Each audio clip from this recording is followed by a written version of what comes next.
Red Sox fall to the Yankees last night 4-3, and that was the pivotal moment. 7th inning, first and second, nobody out. You don't get a bunt down. You get another pinch hit from Yoshida. Chisholm stupidly, first he makes a good play keeping it in the infield, but then he stupidly pops up to throw and try and get Yoshida at first base, which wasn't going to happen. The ball trickles away, and Eaton is left at third, and he would have scored easily. Is it Kyle Hudson? Is that the third base coach? It is. Had not held him again.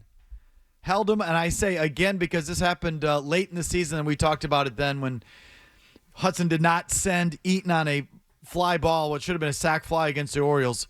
That cost him a game in August, and it happened again last night when it mattered most, Mazz, and that's where we'll start. I don't know if that was the play of the game, but it's the one that still sticks out to me, and so that's where we'll start. What do you think? Well, I thought there were a handful of them, and I thought that the large majority of them were mistakes by the Red Sox.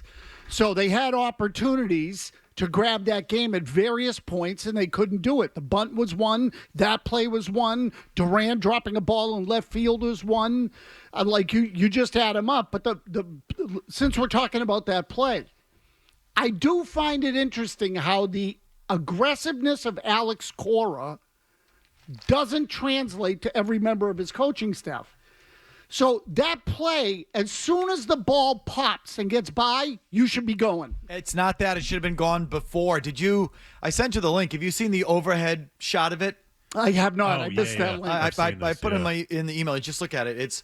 It's from it's like from the press box behind home plate or on top of the roof behind home plate is where the angle would be. And they run the whole video. Eaton is basically rounding third. Has just gotten to third, just about stepped on third, as Chisholm is popping up with the ball. And if you're Kyle Hudson, the third base coach, you're sending him right then and there.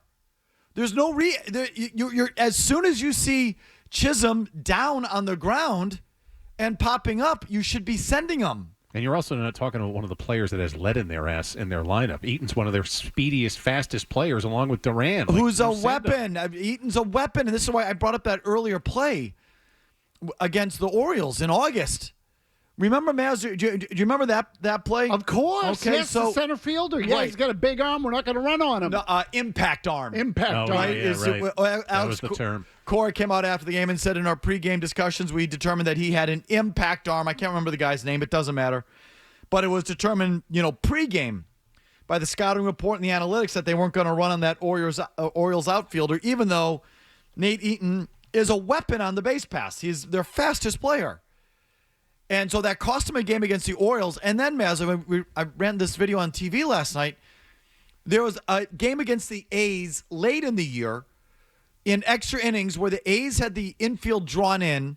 Eaton was at third, and there was a ground ball to the first baseman drawn in. Sogard, yep. Eaton still went, and he scored. Correct. Contact play, yep. Because he's so freaking fast. And I remember at the time saying, okay, Kyle Hudson learned that if it's borderline, you send this Eaton kid because he's fast as balls. And you force the defense into making the play at the time. Okay, so I thought Hudson had learned his lesson. He didn't.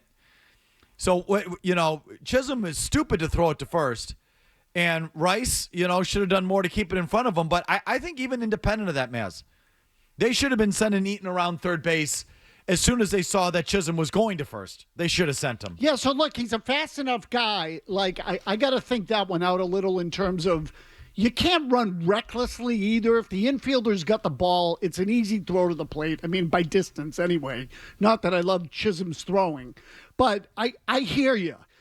To me, you've got to take the turn aggressively. You got to that ball should have been. You should have been pressuring the defense. You've got to be aggressive on that play. And if you want to look and see if what happens with the throw, once the throw pops, he still would have made it with his speed. Yep. Still would have made it.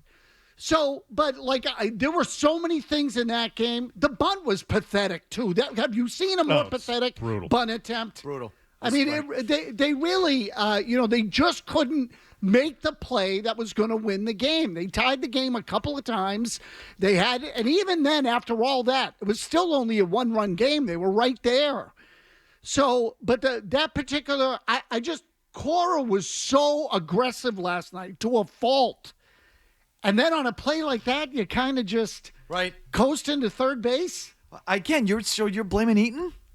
I'm blaming the combination of the two. It's to me, it was Kyle Hudson and his body. Kyle Hudson put the stop sign on him, but it's also Hudson's body language. Like I thought, I've yet to see like a really good angle. I thought Hudson was sort of pointing at his eyes, like look, which is like if you're a base runner, 7th inning playoff game, Yankee Stadium, the bleep's hitting the fan. What do you mean? Look?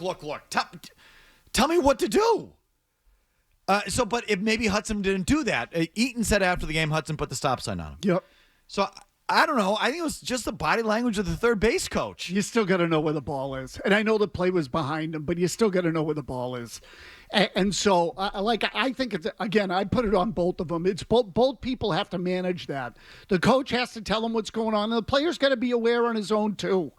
So, but that's a golden opportunity. And the whole game changes if you get the lead. Oh, my God.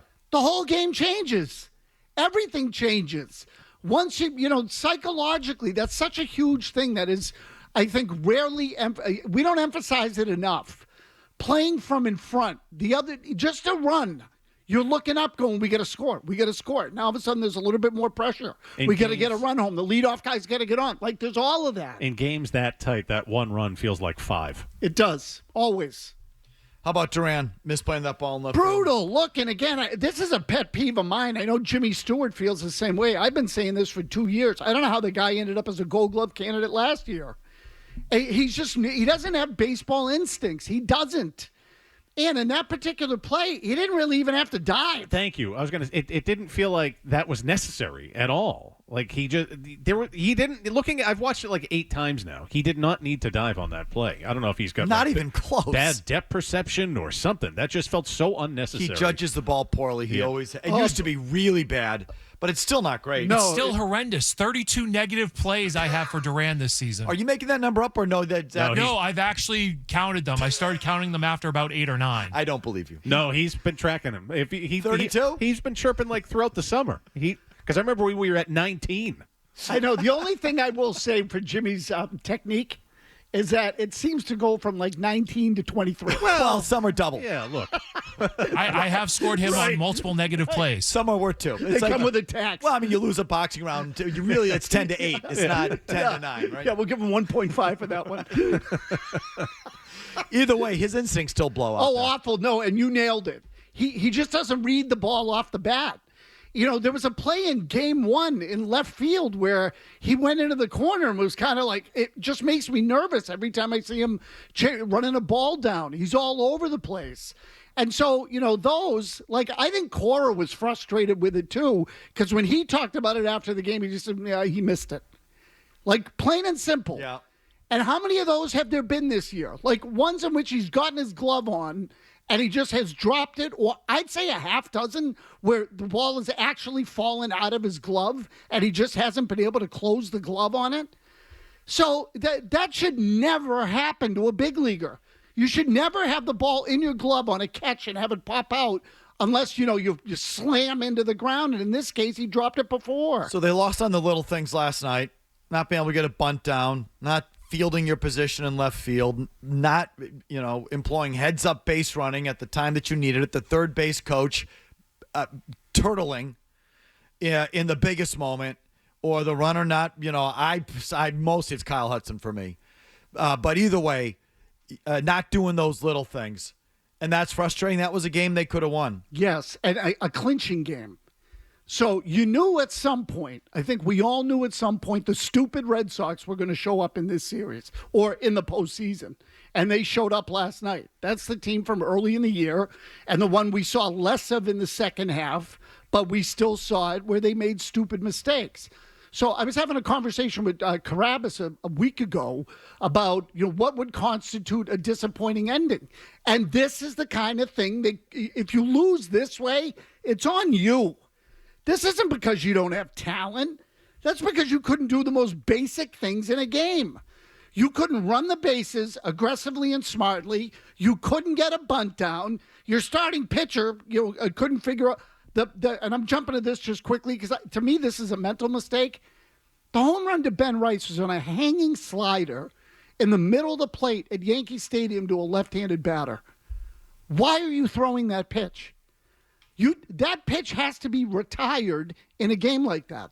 You cannot throw it. So I just think that the whole game was Red Sox stupidity at its finest. And even Cora, I thought, was a little quick with the trigger. So You would have kept Bayo in there? I just think that if you were going to take Bayo out, and it was fast. Oh, that yeah. was fast. 28 pitches? And correct me if I'm wrong, it was 2-2 at the time. 2-2. Yeah. So they had tied the game, and he sensed like, he was almost forecasting another home run. So let me get him out before he hurts me. And then I just, if you're going to do that, to me, your next guy should be a guy that can give you a couple of innings. And I know Wilson went 1 2/3. I think you really need 3 there. So why not Peyton Tolley? Now, look, I'm it's easy for me to say all this after the fact, but in real time. Tolley had a good appearance last night. So I'd use Tolley earlier in the game. Get ready for Tolley tonight. But Cora, again, got really aggressive there. Bringing in a guy out of the bullpen in the second inning versus doing it in the fourth inning when he did it last week is a big difference. You got to make up those 2 innings somewhere. And I think that led to them stretching Whitlock. So Cora's aggressiveness is an asset, but last night I thought it hurt him. Well, the spine of the team is gone. The spine of the team that got you to where you are is your number 2 and 3 starter. Mm-hmm. I mean, obviously Crochet's been the difference maker, but the spine of the team was Crochet, Bayo, Giolito, and Whitlock, Chapman. And that's kind of gone because Giolito's obviously hurt. Bayo has lost it. A real gutless performance last night from him. So that thing's gone. Whitlock's been punctured. It's the first run he's given up in 14 games, I think. So you've lost what you were. Mm-hmm. Can you patch it together and win another way? We're about to find out.